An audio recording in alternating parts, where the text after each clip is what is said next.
Hey everybody, just came in and got all my fish tanks fed for the evening, and unfortunately I noticed on my Purple Spotted Gudgeon here, who's actually spitting out a little bit of the freeze-dried krill I gave him tonight. I normally give him, or I should say her, flake food, but tonight I put some krill in the tank, and right there is what I wanted to show you.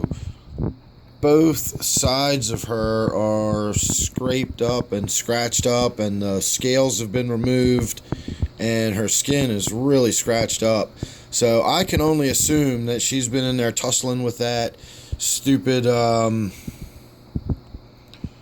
Redtail Loach that I've not seen since I put it in this tank. Again, I'm assuming it lives down in that little hole right there, but I don't know for sure. That hole kind of opened up after I put it in the tank, and I haven't seen the fish since. I do still see the little bumblebee catfish from time to time. I don't think it's still hiding in there. Yeah, you're not going to be able to see it, but it's still in there.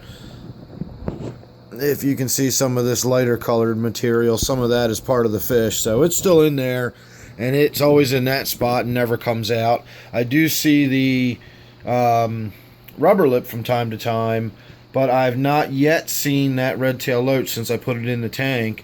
All I see is damage to my gudgeon from that Redtail Loach. So my next project that I've been putting off, but I really need to do it. I was kind of hoping everything had worked itself out and I wasn't going to have any more issues, but clearly I'm having more issues.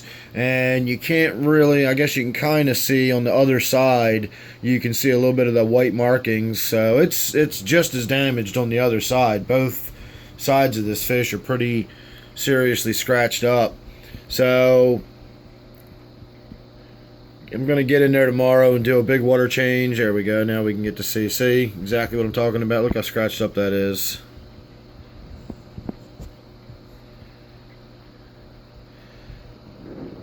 So I'm going to get in there tomorrow and do a big water change. We'll eventually start treating the tank. I don't know. Actually, I don't think I've got enough of the aquarium treatment.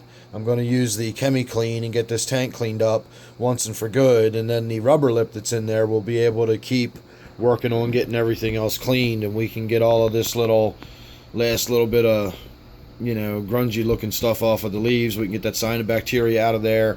But more importantly, while I'm in there, I can get that Redtail Loach out of there. It's probably going to involve tearing the tank up a little bit. And then once I get it out of there, I don't know what I'm going to do with it. Part of me wants to keep it. I've had it for so many years now, but at the same time, it's almost like just keeping it out of habit. I never see it.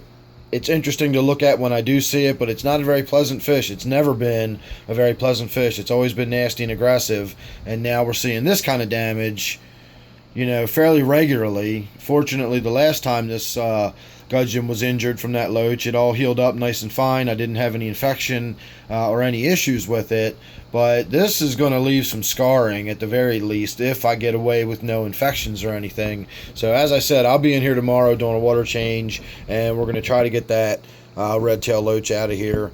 So there you go, just a little update. I'm having problems again with that loach, so make sure you're subscribed, that way you won't miss anything as I do work on this tank and get that loach out of here, and we'll figure out what we're going to do with it, but we'll cross that bridge when we come to it. So thanks for watching. See you on the next one.